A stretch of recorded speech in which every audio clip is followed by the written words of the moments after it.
আসসালামু আলাইকুম। Practical English অর্থাৎ গ্রামার না জেনে আমরা ইংলিশ বলতে পারবো ইনশাল্লাহ। আসসালামু আলাইকুম। আমার সামনে রয়েছে রুবা। তো দৈনন্দিন প্রচলিত ইংরেজিগুলো আমরা এখন প্র্যাকটিস করব।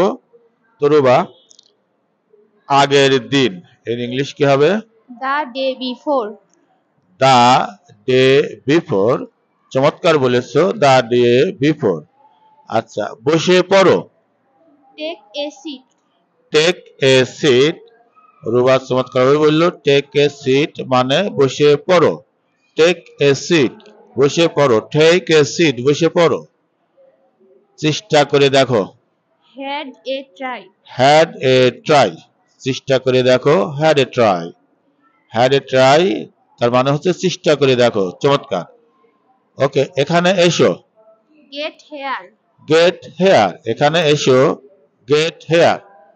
গেট হেয়ার, এখানে এসো। আচ্ছা, তারপর হচ্ছে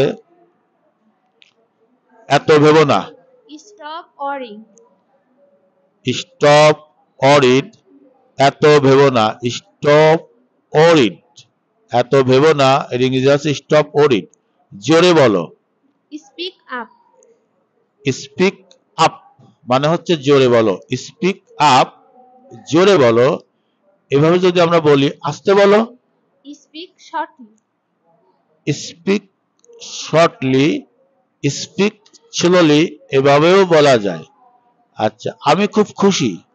I am delighted. I am delight, আমি খুব খুশি। আই অ্যাম ভেরি হ্যাপি অথবা আই অ্যাম ডিলাইট। তুমি বলেছো আই অ্যাম ডিলাইট, অবশ্যই ঠিক আছে। আমি খুব খুশি, আই অ্যাম ডিলাইট। আচ্ছা, একটু বিশ্রাম নাও। Take a break. Take a break, একটু বিশ্রাম নাও। টেক এ ব্রেক, চমৎকার বলেছো। বলে যাও। Go on. গো অন, বলে যাও। গো অন, চালিয়ে যাও, এটাও গো অন। কোনো কাজ চলতে থাকলে, বলতে থাকলে গো অন। ওকে, আমার অসুবিধা হচ্ছে। I am not alright. I am not all right, আমার অসুবিধা হচ্ছে। I am not all right, আমার অসুবিধা হচ্ছে। I am not all right. Okay,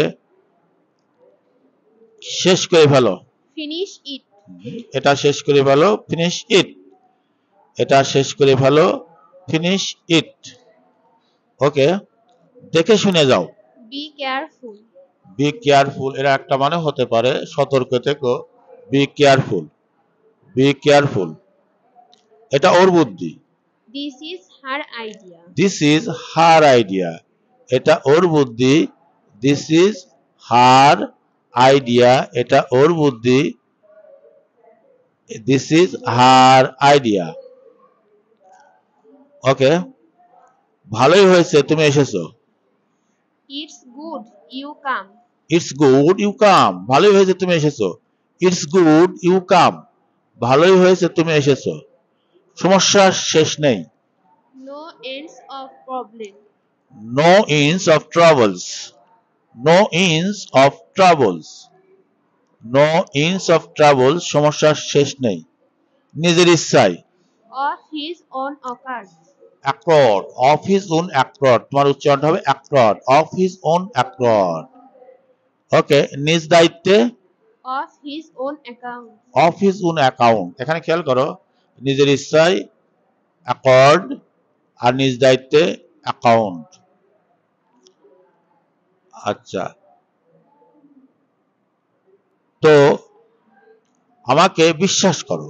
Trust me. Trust me, আমাকে বিশ্বাস করো। Trust me. তো রুবা, সুন্দর করে উত্তর দেওয়ার জন্য তোমাকে অনেক ধন্যবাদ।